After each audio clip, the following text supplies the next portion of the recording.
नवीन चष्म्याचा विचार करता नवीन स्टाईल पाहिजे, ब्रँडेड पाहिजे आणि परवडणारा पाहिजे तर आजच भेट द्या चष्मागृहाला।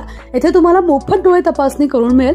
ज्येष्ठ नागरिकांसाठी एकूण 30% सवलत, पोलराइज सनग्लासेस 40 ते 50% सूट, लहान मुलांसाठी असंख्य फ्रेमच्या व्हरायटी, मिरजमध्ये सर्वात जास्त चष्मा फ्रेम्स व्हरायटी, लहान मुलांपासून ते ज्येष्ठ नागरिकांपर्यंत चष्मा मिळण्याचे एकमेव ठिकाण चष्मागृह।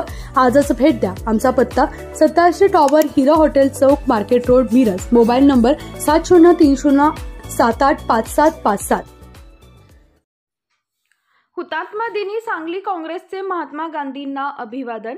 गरिबी हटाव आणि महिला उन्नतीसाठी गांधीजी झटले, पृथ्वीराज पाटील। लोकशाहीचं खरं रक्षण करायचं असेल तर भारतीय सहिष्णू झालं पाहिजे। सांप्रदायिक सद्भावना वृद्धिंगत करताना बंधुभाव महत्वाचा आहे। सत्याग्रह हे सत्य व न्यायानं हक्क मिळवून देण्याचं साधन आहे। महात्मा गांधींनी या जोरावर देशाला स्वातंत्र्य मिळवून दिलं। गरिबी हटाव व महिला सक्षमीकरणासाठी त्यांनी परिश्रम घेतले। महात्मा गांधी यांचं देशावर फार मोठे ऋण आहे। लोकशाही व स्वातंत्र्य रक्षण हेच गांधीजींना अभिवादन होय, असं प्रतिपादन पृथ्वीराज पाटील यांनी केले। आज हुतात्मा दिनी काँग्रेस भवनात महात्मा गांधी यांच्या प्रतिमेस व स्टेशन चौकात पुतळ्यास पृथ्वीराज पाटील यांच्या हस्ते पुष्पहार अर्पण करून अभिवादन केले।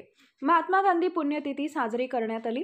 यावेळी सेवा दलाचे जिल्हाध्यक्ष अजित ढोले, कार्याध्यक्ष अनिल मोहिते, पैगंबर शेख, अय्याज नायकवडी, गुलाबराव भोसले यांनी मनोगते व्यक्त केली। स्वागत व प्रास्ताविक मौलाली वंटमोरे यांनी केले व शेवटी आभार विठ्ठलराव काळे यांनी मानले। यावेळी माजी PSI सुनील भिसे, प्रमोद अवळे, प्रदीप पाटील, प्रशांत देशमुख, सीमा कुलकर्णी, मीना शिंदे, सुरेश गायकवाड, अपंग सेल प्रथमेश शेटे, इंटकचे जिल्हाध्यक्ष DP बनसोडे, विक्रम पाटील, मुफीत कोळेकर, अनिस बेपारी, शकील गोधड, गणेश वाघमारे, महादेव देवकुळे, सचिन अवळे, अभिजित मोरकणे व काँग्रेस पक्षाचे पदाधिकारी कार्यकर्ते मोठ्या संख्येने उपस्थित होते।